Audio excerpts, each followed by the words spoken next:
Chapter 10, Terror at Felsenheim. So we ended chapter 9 with Jack getting caught in the quicksand. And quicksand is like so thick and so dense that it will kind of pull you down in. And the thing of it is, once you got down in it, you wouldn't be able to pull your leg back up out because it kind of sucks you down in. So he's calling for help. As Jack slowly sank into the quicksand, only Grizzle heard his frantic cries for help. The poor bewildered mule came running to the edge of the marsh where he stood braying loudly. Realizing now that no one could hear him beyond the dense wall of willow trees that surrounded him, Jack made one last effort to save himself. Twisting and turning, he managed to get his knife out of his pocket and cut 2 large bundles of willow twigs. These were wedged under his arms. Miraculously, they buoyed him up so that he was actually able to make some headway toward dry ground. He whistled softly to Grizzle, who inched closer and closer. Then Jack grabbed the mule's tail and clung for dear life. As Grizzle tugged and pulled, Jack felt himself being carried forward. In a matter of minutes, he was on safe ground. As Jack staggered into camp an hour later, I asked him, "Where have you been to get so dirty?" "Flamingo Marsh." "Well, what on earth were you doing there alone?" I demanded angrily. "I wanted to surprise Mother and make some nests for her pigeons. I went down there to get these willows," he said, tossing down the muddy reeds. "But they're too thick, I'm afraid. The worst thing was that I fell in the quicksand. I escaped just in the nick of time." "Oh, Jack," Elizabeth cried, rushing up to Jack and embracing him. "Thank heaven you're safe. Now promises you won't undertake any expeditions alone again." "I promise, Mother," Jack replied sheepishly. "I'm sorry if I worried you." "See that you remember that promise," she said firmly. "At least you can use these twigs to make baskets in which to carry our grain. Now the first thing you must do is get out of these muddy clothes and take a bath in the river." "Better make it snappy," I added to Jack. "There is still much work to do before we officially move into Felsenheim." The major problem we faced was the lighting in the grotto. Except for 3 rooms which had windows, the cave was in complete darkness. Finally, I hit upon a scheme. I took a bamboo pole that was the same height as the grotto and planted it in the ground. I then gave Jack a hammer, a pulley, and a rope and asked him to make the pole steady. In a moment, he was at the top, driving the pulley right into the ceiling. He pulled the cord over it and jumped agilely to the ground. I then tied one end of the cord to a large lantern from the ship and raised it to the top. Once there, the lantern was lighted and the whole cavern was aglow. "What a beautiful sight," Elizabeth exclaimed. "It's amazing how the sides of the cave reflect the light." "It's like broad daylight now. Good thinking on your part, Papa," Jack chimed in. While Jack and I put the finishing touches on the workroom, Ernest and Francis took charge of rearranging the shelves in the library. Besides the Bible, the ship had contained books on history, botany, voyages, and travel. We had also found maps, a globe, and dictionaries from other lands. We all knew a little French, but this was spoken as much as German was in our native Switzerland.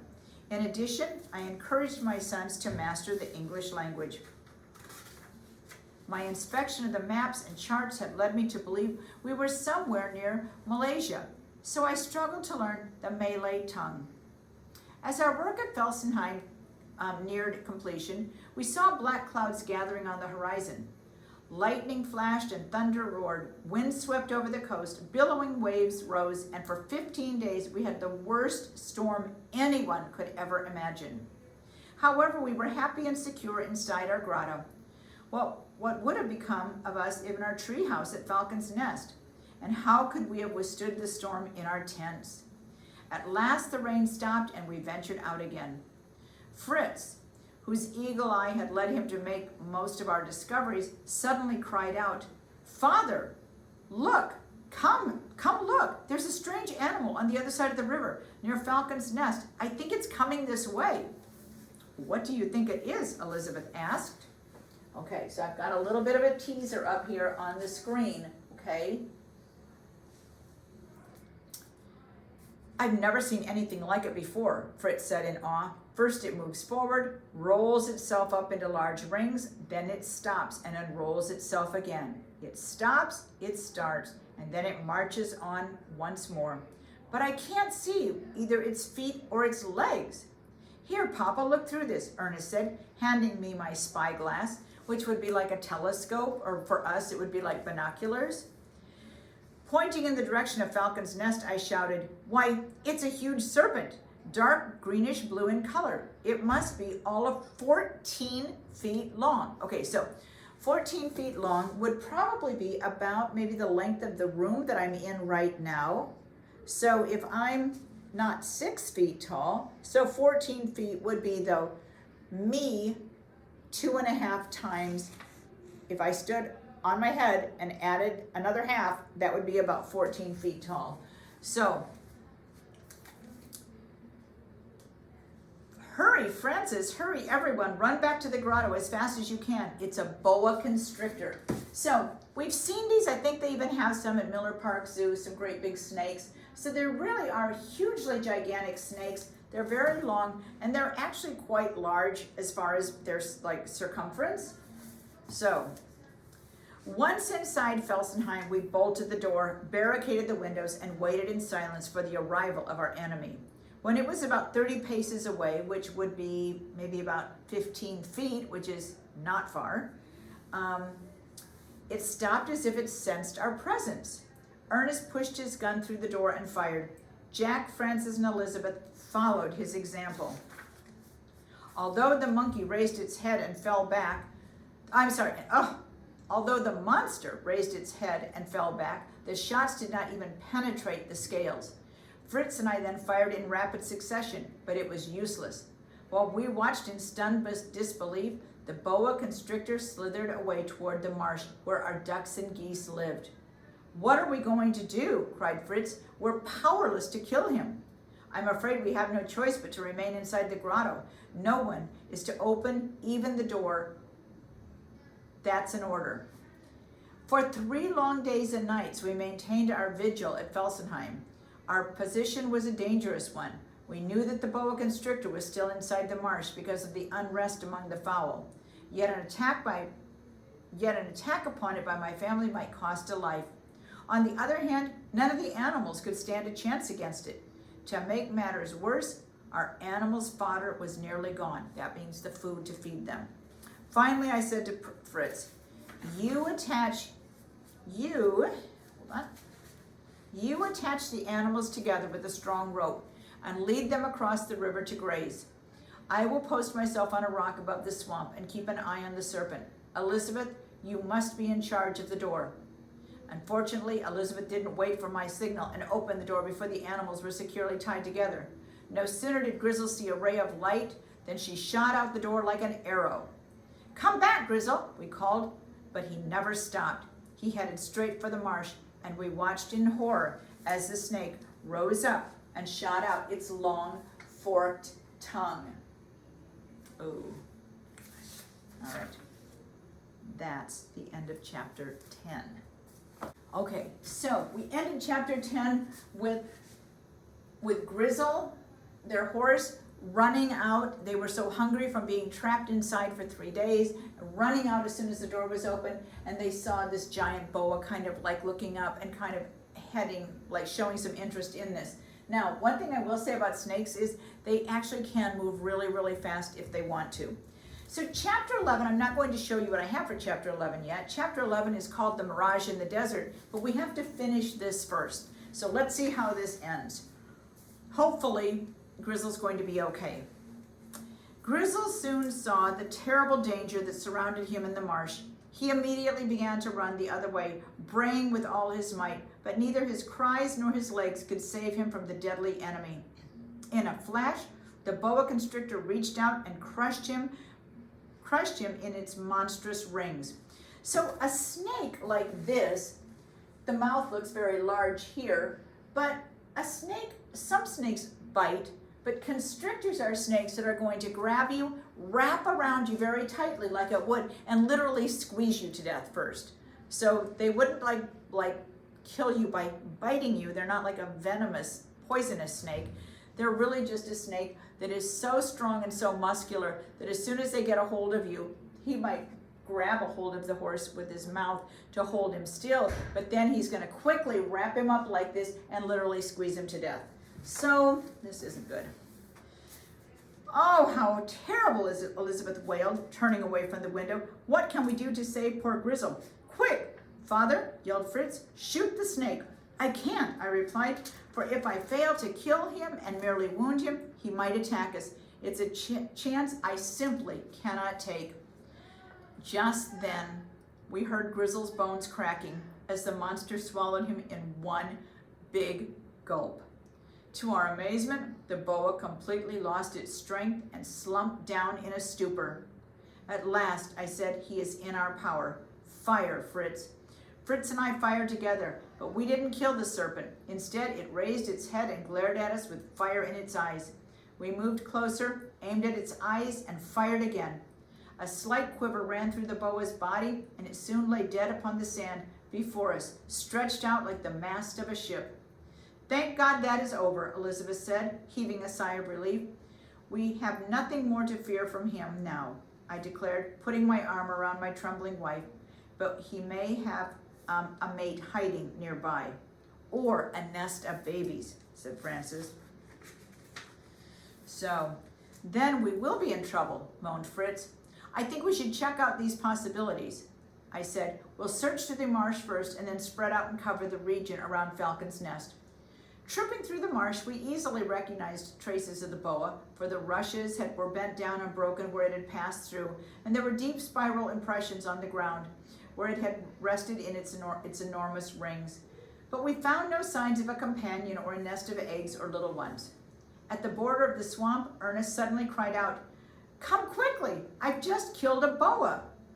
That's not a boa, Ernest, I told him as I reached his side. It's an eel. It was indeed a superb eel, approximately 4 feet long. Ernest had walked straight up to it, hit it several times in the head with his gun, with as much courage as it would have taken to kill a dozen boa constrictors. I'll take it home with us, I said. It'll make a fine meal another day. So again, all of these animals on this island can be used for this family as food. As we circled the countryside around our treehouse, we saw fewer and fewer traces of the serpent. Satisfied that we were safe now, we returned to Felsenheim. Before we had gone off, Fritz had left a pig roasting in a trench, which he had filled with red-hot pebbles and covered with a layer of bark and earth.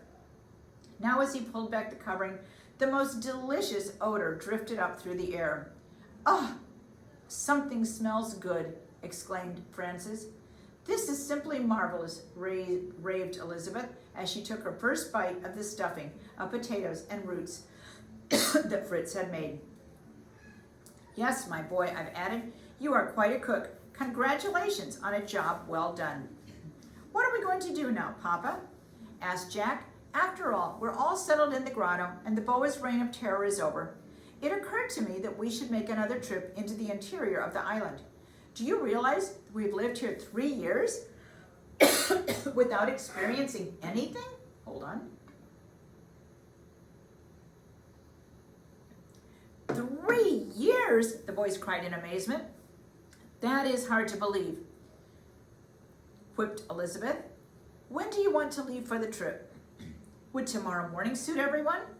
The family was agreeable, and as soon as the sun came peeking back over the horizon at dawn, we set out for the land beyond the rocks. And for 2 hours, after 2 hours, I gave the signal to halt. Means to stop. Okay, let's see. Hold on, let me double check. Okay. So we're in chapter 11.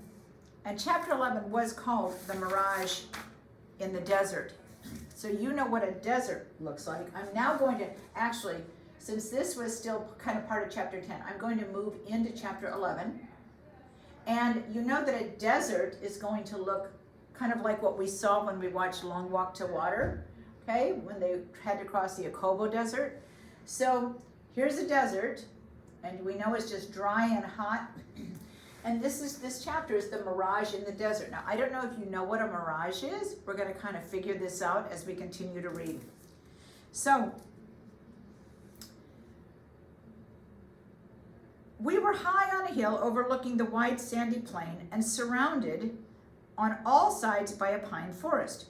We investigated the woods, but discovered nothing except 2 wild cats who fled into the trees before we could aim our guns at them. We set up camp and left Elizabeth and Francis there while the rest of us forged across the plain. This is where we saw the buffaloes the time before, Jack pointed out.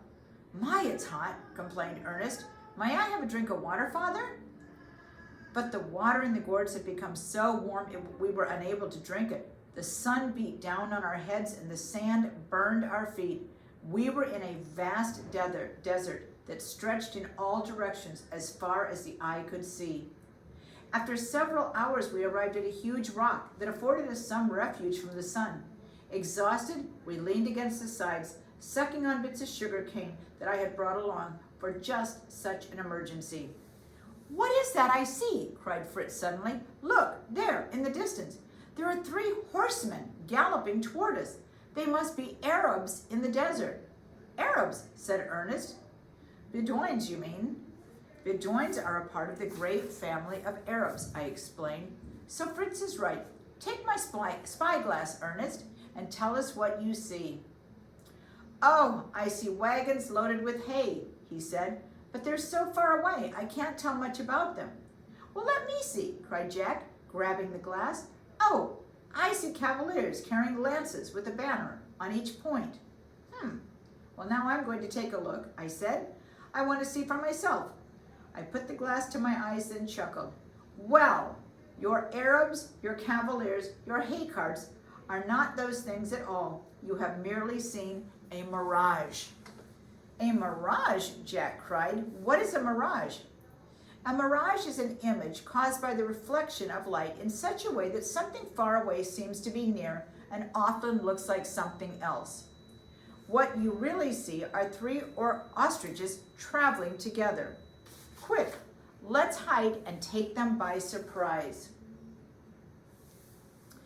We all crouched down behind some plants that grew up on the rock and waited until the ostriches stepped right before us. When they became aware of our presence, they hesitated for a moment. Then the dogs, which we could not keep quiet, sprang out at them, and away flew the timid birds. Send your eagle after them, Fritz, I commanded. Fritz removed the hood from the eagle's head and threw the bird up in the air. The eagle quickly lit upon the head of the male ostrich, which we recognized by its beautiful white tail feathers. Attacking its eyes, the eagle brought the ostrich to the ground with a thud, and we rushed up, and we saw that the big bird was dead. What a pity, Father said. He would have looked so grand, strutting among our animals. Hurry, over here, cried Jack. I found an ostrich nest with 30 eggs in it. Let's take them home and hatch them. Impossible. I lost my place. Impossible, said Fritz. Why, each egg weighs 3 pounds. There's no way we could carry them across the desert. Then we shall have to return another day, said Jack. For now, each of us can take 1 egg. That's the solution. Let's take a look at these eggs. So, ostriches are birds that are easily as tall, if not taller, than an adult. And so their eggs are really large. Kind of think of like maybe when we go bowling, like the size of a bowling ball, okay? And they have a really thick shell. And ostriches just kind of, they don't build really a nest. They just kind of like hollow out an area in the soil. This is nice and sandy. It'll be nice and warm.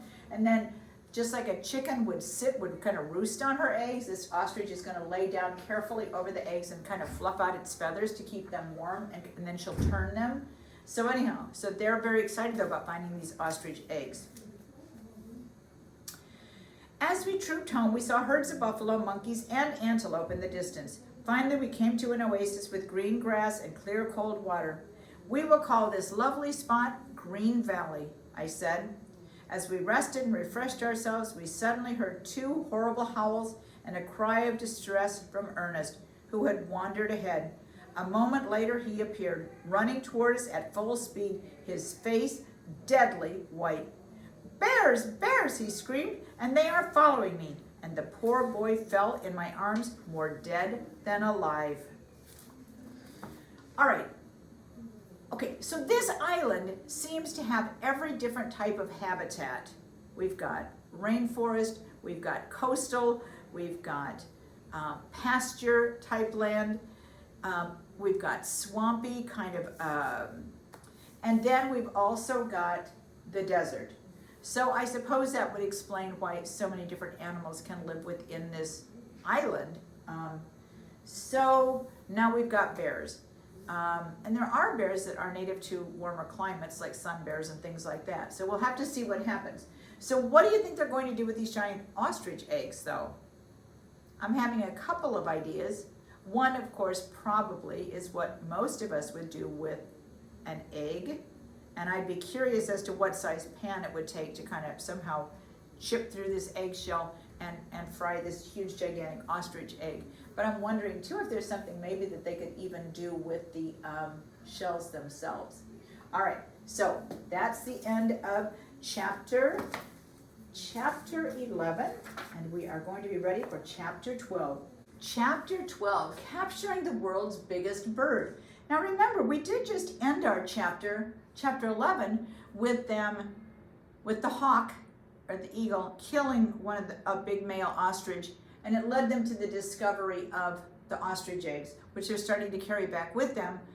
And then let's see, who was it that encountered the bear? Let's see. Ernest, yeah. So Ernest had walked ahead. He comes running back. He's screaming, and he says, "Bears, bears." So. And he then kind of collapsed right in front of them. So before we get to capturing the world's largest bird, it looks like we have another situation that we need to try to resolve. So shivers ran up and down my spine as I watched two enormous brown bears stagger toward me. "Keep still, boys," I whispered. "Prepare to fire." Fritz, with courage far beyond his years, took his place beside me. Beside us, Jack raised his gun, while Ernest, who had dropped his weapon in his terror, ran away. "Fire!" I cried, and we all fired together. Although we did not kill the bears, we broke the jaw of one and fractured the shoulder of the other. Turk and Flora, barking loudly, charged them. Soon the four were rolling in the dust, and the bear's blood poured in streams upon the sand. "Be careful not to shoot the dogs," I cautioned, "but move in as close as you can. Aim right at the bears' heads and shoot to kill. Now, fire!" This time our teamwork was successful. The huge animals reared back on their hind legs, uttered one agonizing cry, and fell dead. We devoted most of the next day to skinning the bears and preserving their meat, which we smoked and stored for use during the rainy season. We then collected about 100 pounds of grease and stored it in bamboo canes to use for cooking or on bread in place of butter. The bears' carcasses we tossed to the dogs, who ravenously picked the bones clean. Our last chore was to clean the soft, furry skins, which we presented to Elizabeth to use as coverlets for our beds or as rugs before our roaring fireplaces. Looking up from the pile of skins, I said, "I'm afraid this has been tedious work. Why don't you boys relax and afterwards make your own expedition into the desert?" "Good idea," said Jack and Fritz. "Maybe we could catch some of those antelope we saw before." "Count me out," said Ernest. "Those bears really exhausted me." "Yeah, let me go too," begged Francis. And so it was decided. Jack and Francis rode off on our buffalo, whom we called Storm, and Fritz was mounted on Lightfoot. Elizabeth and I watched as they rode out of the camp. Then we began the cleanup detail. As evening approached, we gathered around our hearth where Elizabeth was cooking 2 bear paws. Just as we were about to sit down to eat, the boys came in from hunting. "We had a great chase, Papa," cried Jack. "Look at these beautiful Angora rabbits and the beautiful cockatoo bird that Fritz's eagle captured for us." "Well, that's not all," added Fritz. "We have taken a whole troop of antelope prisoners. I thought we could take all of our animals to Shark Island where they can run loose. Then we can hunt and tame them whenever we please." "Well, I'm certainly glad to hear that," said Elizabeth, petting the fluffy white rabbits. "Otherwise, these two will eat all the vegetables in my garden." "As the rabbits multiply, they will furnish us many a tasty meal and many a warm fur hat," I said. Say, did you boys pass by the ostrich's nest by chance? No, Papa, we didn't get that far today, Fritz said. Then I think we'd better go back tomorrow. I need to collect more sap from the rubber tree anyhow. The next morning, we took off on Lightfoot and her young colt Rapid, who had joined our little family only months before. We passed through Green Valley and made our way across the sand to the giant rock, which we called Arab's Tower. When we reached the nest, we saw 4 ostriches, 3 females and a male, rise and come toward us. This time, Fritz had muzzled the dogs and taped the eagle's beak shut so that they could not kill the birds. I seized a long string with balls on the end of it and, twirling it over my head, lassoed the male ostrich. Unfortunately, I only succeeded in pinning its right wing to its side. The frightened bird turned around and round, using its long neck in a frantic effort to escape. At this point, Fritz released his eagle, who pounced upon the ostrich and lifted him into the air. Jack threw the string so skillfully that the bird fell helplessly to the ground. Hooray, hooray, the boys shouted in great joy, pleased to have finally captured the biggest bird in the world. Okay, so they caught him, but as I'm looking at this picture, I think they're going to have another plan.